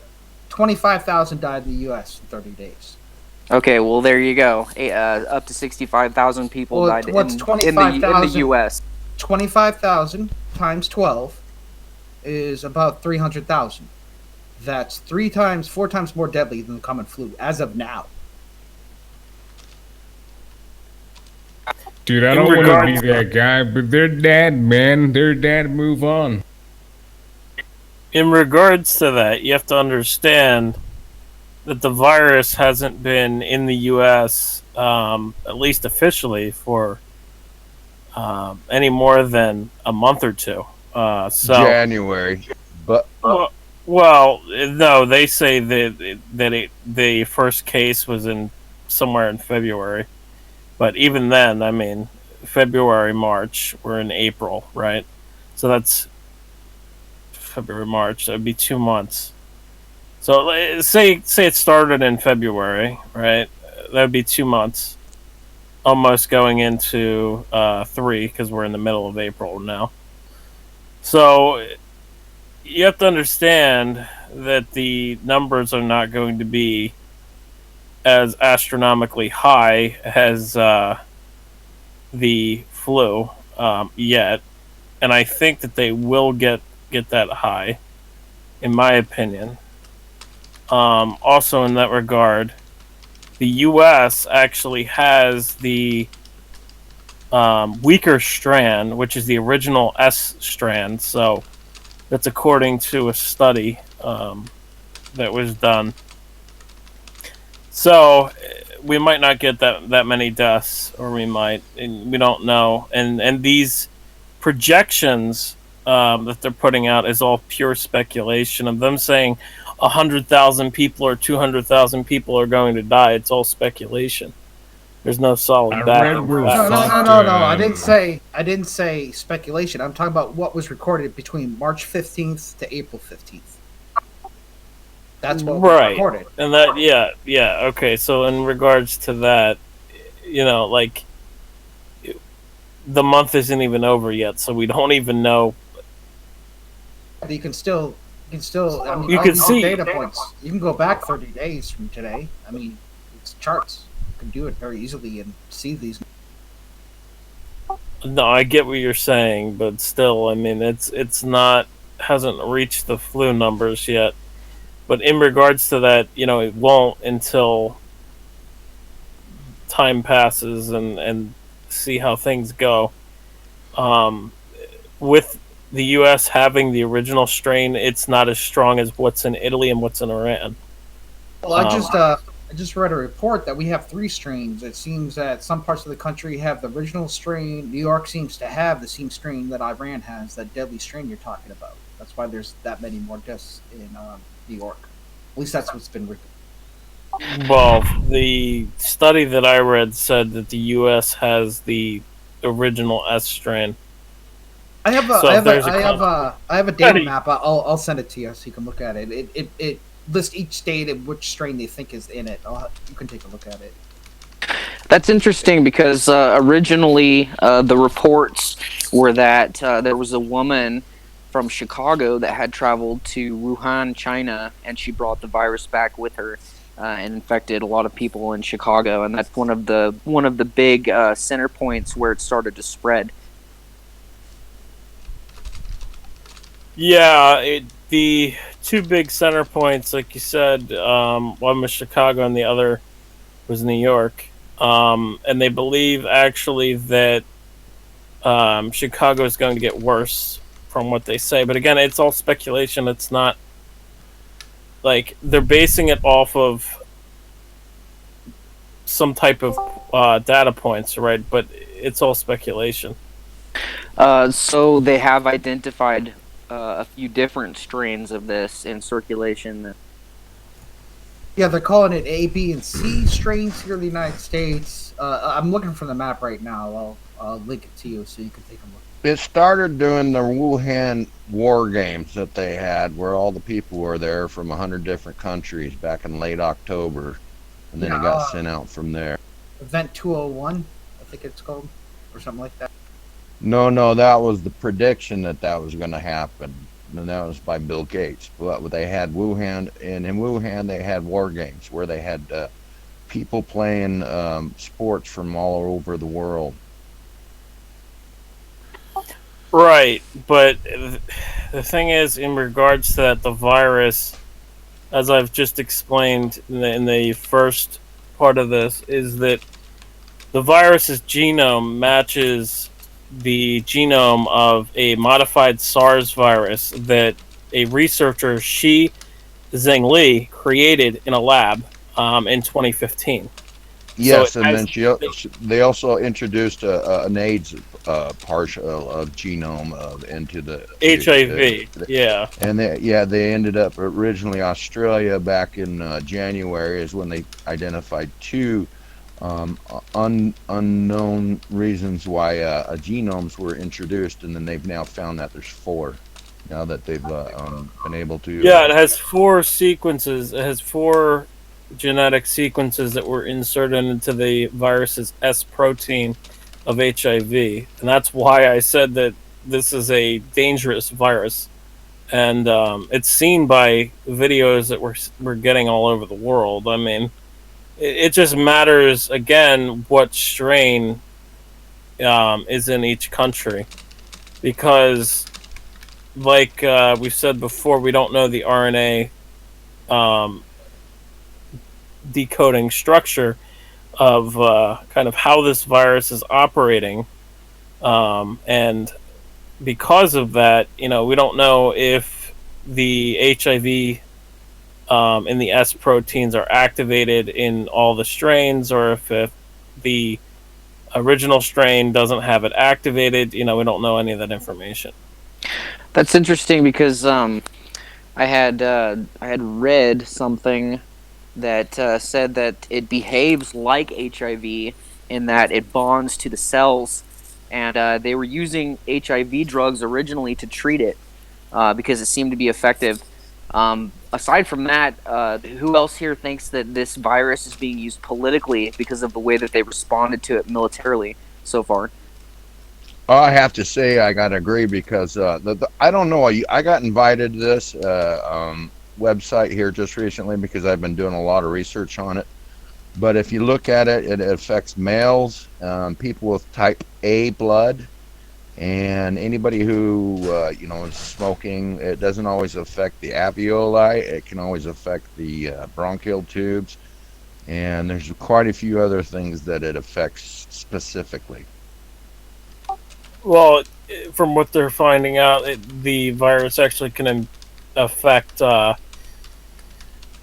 basically any organ in your body, which kind of says again that this virus is a biological weapon and it's unstable. Like it's just going out and affecting every part of your body, your brain, your liver, your lungs. Neurological Yep. effects are have been coming up, and then also 15% of the people that actually recover still have heart damage. Right, yeah, and not only heart damage, but they said that everybody who recovers has organ damage, brain damage, lung damage, damage to their kidneys, liver, everything. Like if you recover from this, you're going to have damage from it. And then they're saying again that this virus can hide in the cells and come back. So even if you quote unquote recover from this, it You don't hides in quite your recover. cells. Yeah, you don't quite recover. It hides in your cells and it comes back. So, like, it's just so obvious that it's a fucking bioweapon. And because it's a fucking bioweapon, I don't advocate for the Orwellian surveillance that's going on as a Trojan horse from this virus, right? But I do advocate for people to use their own self-discernment and take care of their own health. And yeah, you probably should stay inside and use a mask when you go outside because it is a fucking bioweapon. People like it.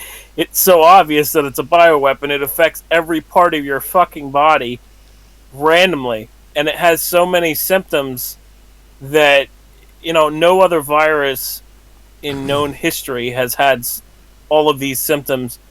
It's either infectious and deadly, or I'm sorry, it's either infectious or deadly, but it's not both. And on top of that, you have symptoms where you have skin conditions. You have like all these other bizarre symptoms. Like it's so obvious it's a fucking bioweapon, and it kills your immune system.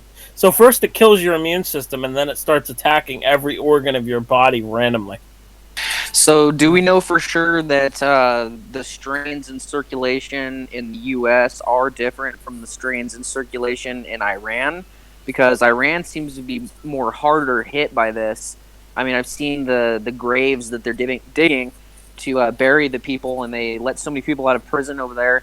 Um, so, I mean, call me a conspiracy theorist, but if this were a bioweapon, maybe it's like a joint Western operation, and they unleashed this bioweapon on Iran and some other countries and stuff. But the strains in circulation in the Western countries aren't as severe, and they kind of did that deliberately. Well, I did have one person that was lost to the coronavirus. Two survived, one by a miracle. And she was 27. She was a healthcare worker. No underlying health conditions, by the way.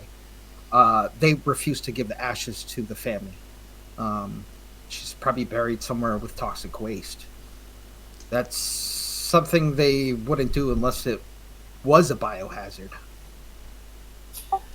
Yeah, in regards to that, there was a funeral worker who in South Korea was infected with the virus and died from it.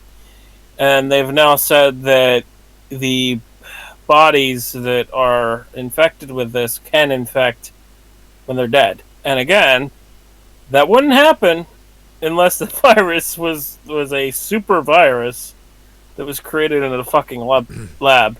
The last time that did happen was, I think, the Black Death. I think that was the last time we've had something like that, where a virus infects when a body is completely dead. Just Okay, I'm really sure that I have to say something now because a lot of wrong information was just shouted out, and no one is saying Zero. anything against Don't that. come in because- here and correct everything. We're having a great conversation. Come on, man. Yeah, dude, It's okay. You can believe whatever you want. You can believe that this is a bioweapon. That's your opinion. I won't change that. No, it is a bioweapon. It's 100% proven. I've gone over the research this whole entire episode. Yeah, Just okay. named but another I'm thing. not going Hold to on, comment Zero. that. Zero. Hold on. I'll mute after. He just stated another thing that's unnatural. I mean, we have pros and cons here. Check mark boxes. For it to infect, what we were taught in school is if the body dies, the viruses generally cannot infect people because there's no really active cells for the viruses to live in. So here we have another unnatural thing. I mean, how many unnatural things do you need That to goes check? back to Xi Li's research as well. Transmission without a host. Yep. I mean, there's just if you can actually do me favors, Zero, name me the things that are natural about this virus. I'd like to hear that because I haven't seen one part of it yet. No, the thing is, what I want to say is that a virus can survive without the host for a specific amount of time. The virus has been shown to be able to survive outside the body for up to 24 hours because the research is very new to that. 24 days. They found it up to 24 days in dead people's apartments, so it's a lot longer than 24 hours. It'll last even Alright. longer than that. A virus is not really alive. It's more of a just kind of a molecule. Yeah, I know that, but you will still say that it can survive that long outside of the body because that's just the terminology you will use. You can say that it's going to be active for 24 hours outside the body, but if you would send me a link that I could see where you find out that the virus was able to 17 days was found, and then later on, 24 days were reported. Just type in CV virus, 24 days and 17 days. You'll find the articles and the research about how they found it. And that was in people's apartments that passed away 2 or 3 weeks prior, and they lived alone. So obviously they weren't there to spread more of the virus around. They're passed away. Right. And in regards to again, somebody just said if genetically engineered, it's a possibility that someone brought the virus to China between September and October, and that would be a great assumption. Except that's not where the evidence points. The evidence points to that Wuhan lab, where a researcher was basically researching for the past decade, how she could create a virus that can jump cross species, and in addition to that, working on editing S proteins, and taking SARS out of the S protein and replacing the SARS S protein with another virus.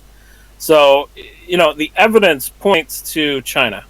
That's all I got to say. I wouldn't side with the fucking U.S. intelligence community if I didn't have to. Yeah, they lie all the time about shit, and not only that, but this virus, it just doesn't have the properties of a natural virus anyway, right? Well, if you just look at CRISPR and look at the war games that were held between October 18th and I think the 24th or something, there was people from all around the world. Well, let me ask you a question. Have you ever heard of virus that can freely jump between species, as this virus does? Another very unnatural thing. And again, that's what Xi Jinping was researching. That's exactly what she was researching. The ability for a virus to jump between species. And that's a big red flag for the virus being a bioweapon, is because naturally viruses don't jump from human to animal and then back to animal from humans. That doesn't happen. Well, not only that, it's multiple animals. It's been reported in cats, dogs, bats, pigs, horses, Right. Tigers. I've never seen a virus. I've never heard of a virus doing that in my life. That's It's not because it was actually made that so unnatural. virulent. That's the It thing. was That's made. not actually that unnatural because it just depends on which kind of receptors. Okay, this Zero. virus Then is going to do us a favor. If that's natural, show us a virus that has done that, because that is medically impossible, as far as I know, from all medical knowledge. There's never been such a thing ever recorded in history. If you have that, please post it. I swear to God, I'll read it.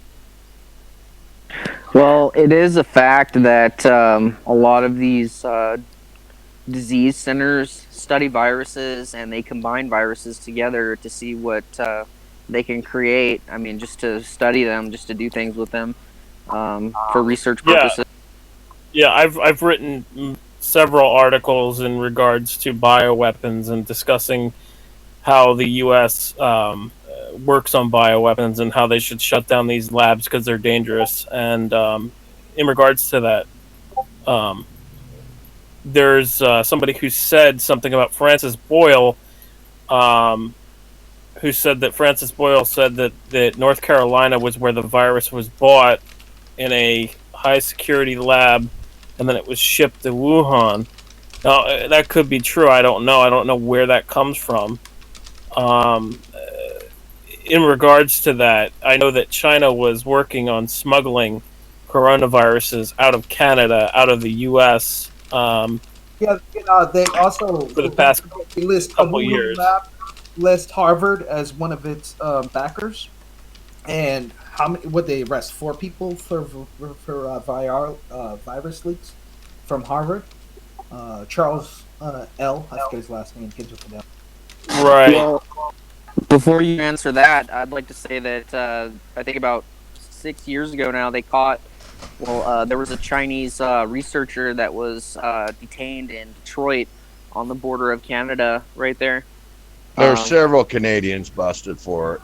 Yeah, they were trading viruses and stuff. Coronavirus. Maybe not this virus, but coronavirus. They had Right, well, 21 vials snuggled in their socks. The other Right, thing, yeah. we're not thinking about is spy games, rogue agents.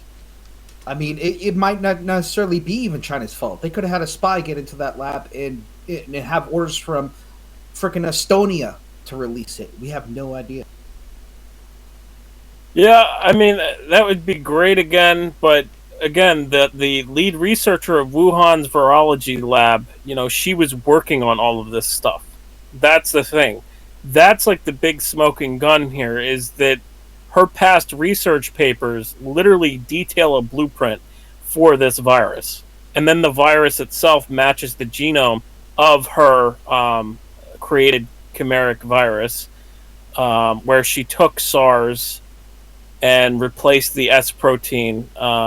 So that fact alone, that's in my opinion, smoking gun that this is a biological weapon. Um, They not went only her beyond that. research, not only her They research, but the genome itself matches her created virus. What are the chances? they improved upon it, is what I'm saying.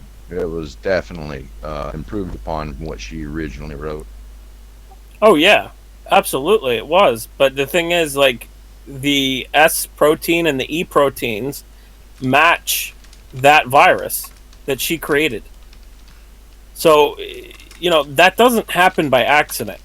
That's not something that just, oh, that happened. The fact that this can jump between animals and humans, it was written into the code of this virus, Has it? genetically As I, It's modified into as it. I said, this is not unnatural to happen. I send you a Yeah, link, but zero, which has zero. a full Hold on, list hold of. on. It's unnatural to do it all within 30 days, which we're referring to takes decades and centuries to happen, Not not a week. not with CRISPR. With CRISPR, it doesn't take decades. They're able to do it really, really quickly. Oh yeah, yeah, yeah. Of That is course. true, and they are fucking around with CRISPR in China all the time because of the lax laws and stuff.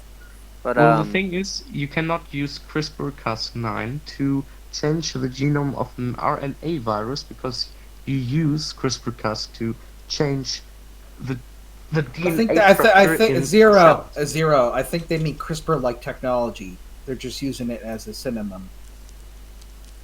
All right, because that kind of technology is used to change DNA information with the help of a virus. DNA and RNA. The CRISPR, they've got it down to such a fine technology. If you look at one of the doctors, he was using CRISPR to make children, and that the Chinese doctor ended up just disappearing back some years back.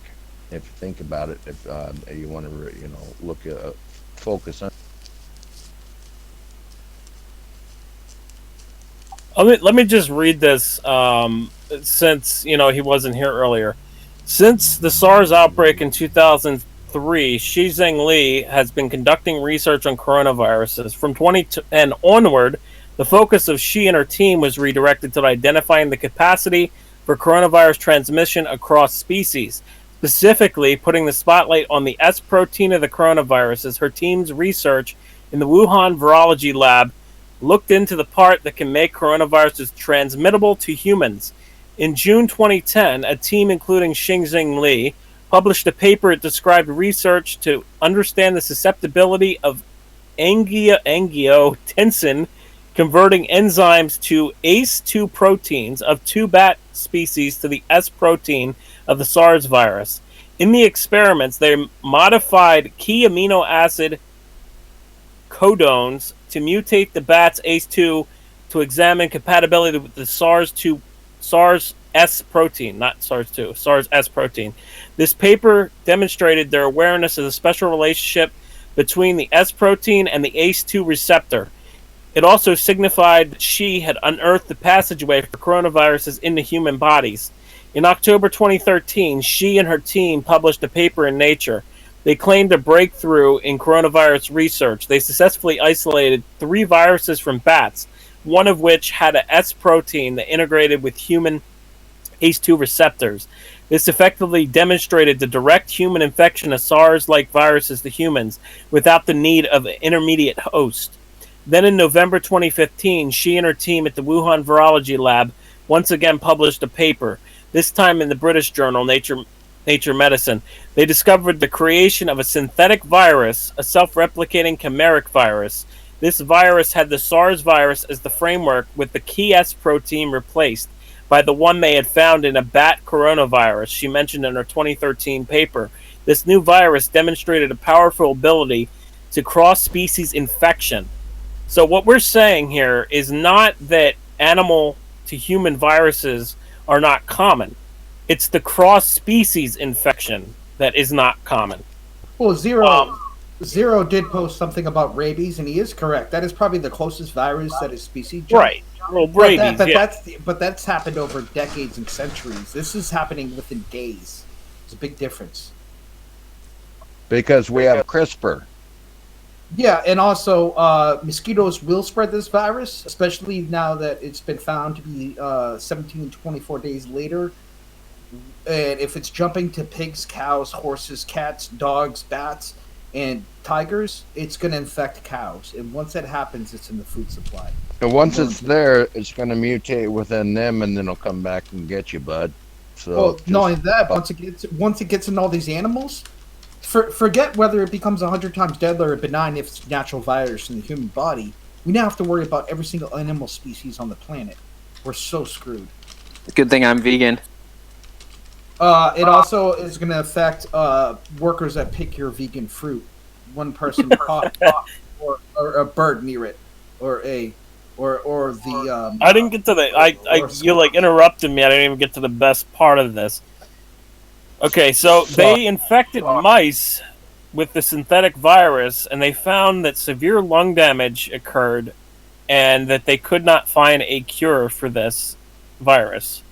This symbolized that Xi's successful splicing of the SARS virus was a key to open the door to cross-species transmission. They planned to further experiments on primates, although Xi Zhengli did not indicate any conclusion on this research. Her move to research on primates wasn't done without controversy. Her experiments quickly triggered widespread debates from the academic community. Simon Wayne Hobson of the Pasteur Institute in France expressed deep concerns. He told Nature, if this virus escaped, nobody could predict the trajectory. Propagation could happen anywhere. End quote. So, again, all the evidence right there points to China. And that's just the research there. It's not the genome evidence. The genome evidence is the smoking gun, in my opinion, because that's actually the analysis of the virus itself, as opposed to just, okay, this is what she was researching, and then this event happened. That would be different. But it's actually the genome research itself points back to China.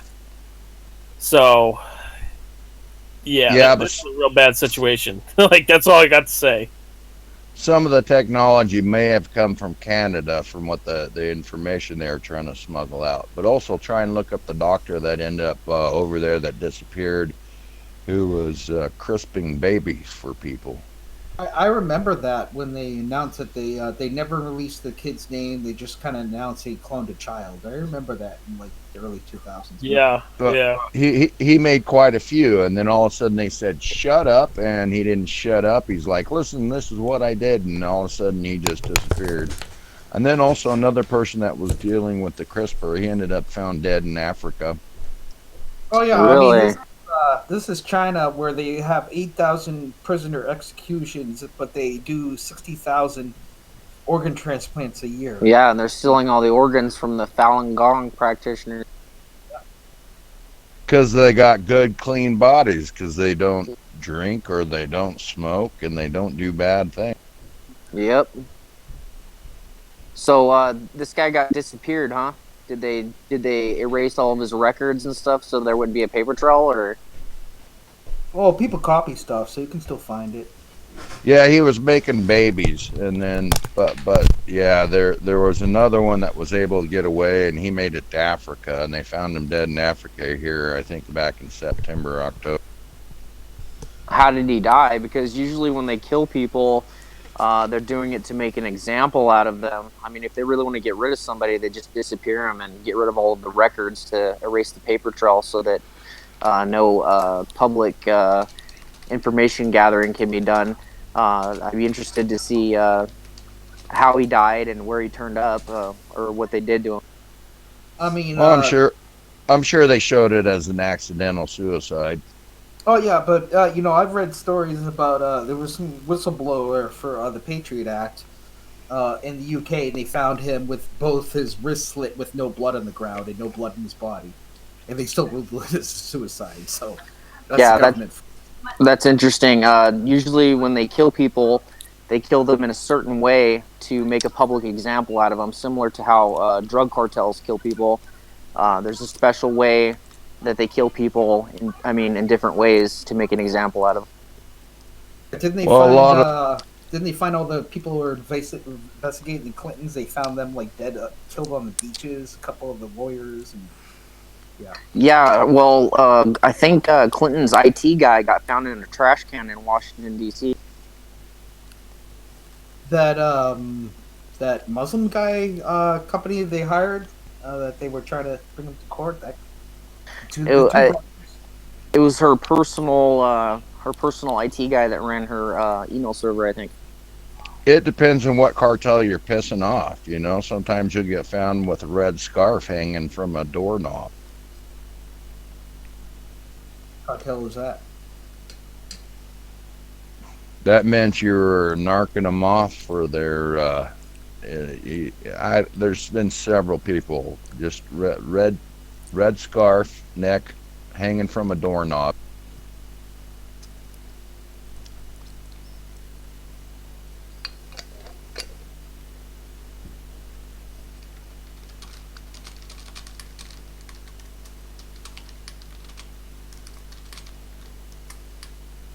Each cartel has their own little mark.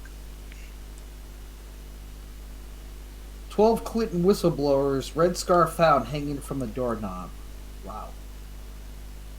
That's interesting. I didn't know this was a thing. Thank you. I'll read about this. Yeah, there's more than that, more than 12, but it depends on which cartel you mess with. They got their own little mark. Yeah, I'm reading also about a black scarf meeting. I don't know what that's about.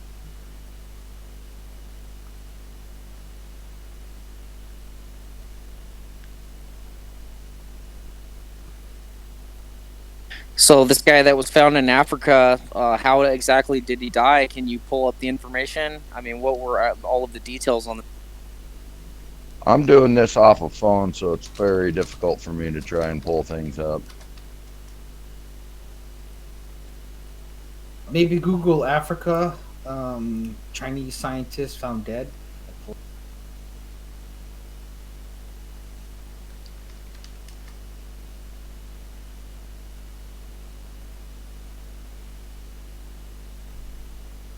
I Right here, generally Clinton. don't. I I found it. generally don't.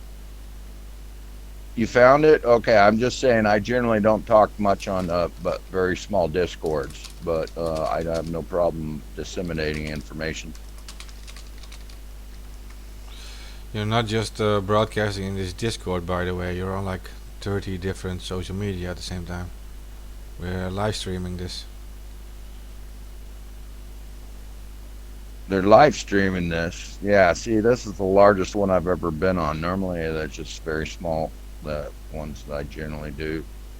So I'll just bring the questions up to you, and you guys look into it, folks. I try and not keep crosshairs on my back. Oh yeah, I hear you. But if you don't think you're already on the XR Rex 84 list, you're fooling yourself.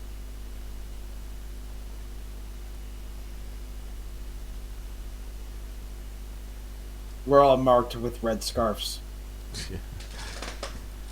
Okay, I see. Okay, jumped out too. I don't know. It's 10 in the morning for me already. It's like I'm getting really tired. But we can go live again in a few hours if you guys want.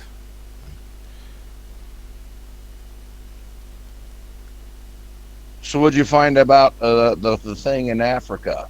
Did you find the Chinese guy? Yeah, I posted. I can read about it. Hold on. Okay. Canadian scientists at Center of Chinese Bioespionage Probe found dead in Africa. His name was Plummer. Allegedly, oh no, this is the person who wrote it. Let me see what it says. Yeah, it is. Frank Plember was a key Chinese biological espionage case at Winnipeg's National Microbiology Laboratory. His name is Dr. Plumer. He was 67 years old, found dead in Kenya. He was making a run for it. I don't think Kenya would have been your best choice for making a run for it, but Who knows? He may have known Obama. and doesn't China own like most of Africa at this point, anyways? Oh, they're buying up ports and facilities and all kind of all different types of Yeah, there's great. Different. There's a great documentary about China in Africa for me. Empire of Dust. That's it. Empire of Dust. If you ever get a chance, watch the documentary Empire of Dust.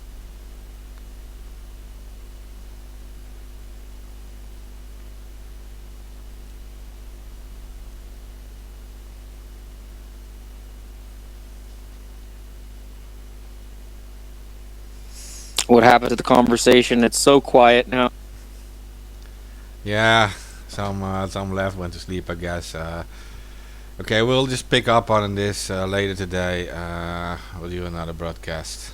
I want to have like that airtime. Um, so I want to thank everyone for listening, and please share this around. We'll be back later today in maybe I don't know 8 to 10 hours, and then you can. Are you telling me? Are you telling me we've been broadcasting? You're broadcasting for like. Let me see how long. 1 second.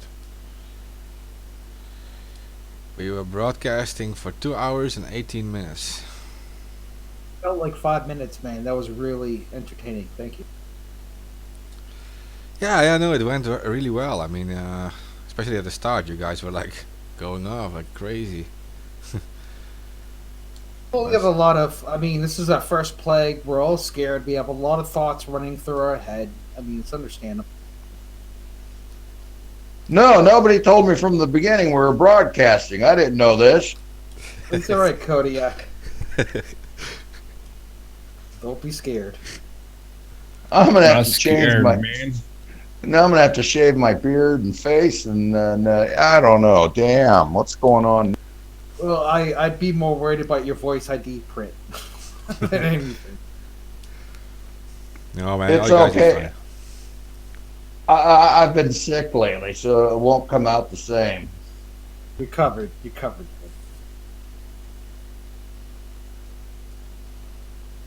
This virus might be the